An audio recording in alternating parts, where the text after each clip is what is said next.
आध्यात्मिक और पौराणिक विषय भिडियो देखा आपण मैंने आध्यात्मिक शक्ति चैनल को लाइक और सब्सक्राइब करंतु। एमिति केउ कथा अछि जे ताहाकु सब बेले गुप्त रखिबा उचित। जेते परिचित बा निजर व्यक्ति हेले मध्य एमिति किछि गुप्त कथा अछि ताहा अन्य को कहिबा अनुचित। भगवान श्रीकृष्ण अर्जुन को सही गुप्त कथा मान कहिथिले जहाँकि पूर्वरु मुनि ऋषि माने कहि जाइछन्ति। भगवान श्रीकृष्ण अर्जुन को कहिथिले, हे अर्जुन, एही 9 गोटी कथा सबुबेले गुप्त रखिथिबा, एपरिकी जेते निजर व्यक्ति हेले मध्य तांकु कहिबा नाही। प्रथमतः निजर आय विषय अन्य को कहिबा नाही।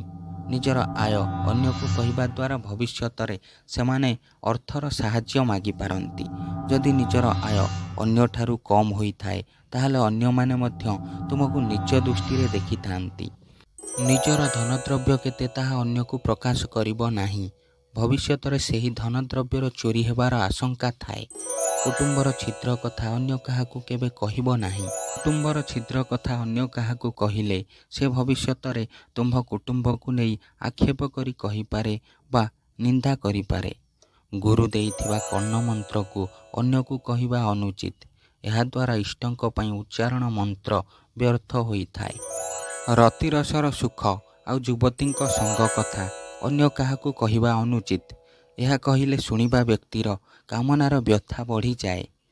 निजे करुथिबा तप विषय अन्य काहाकू कहिबो नाही, कारण करुथिबा तप विफल होइजिबो।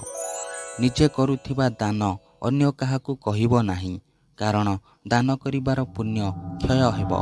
काहाठारू पाइथिबा अपमान को अन्य आगरे प्रकाश करिबो नाही, भविष्यतरे निजर ही निंदा हेबो।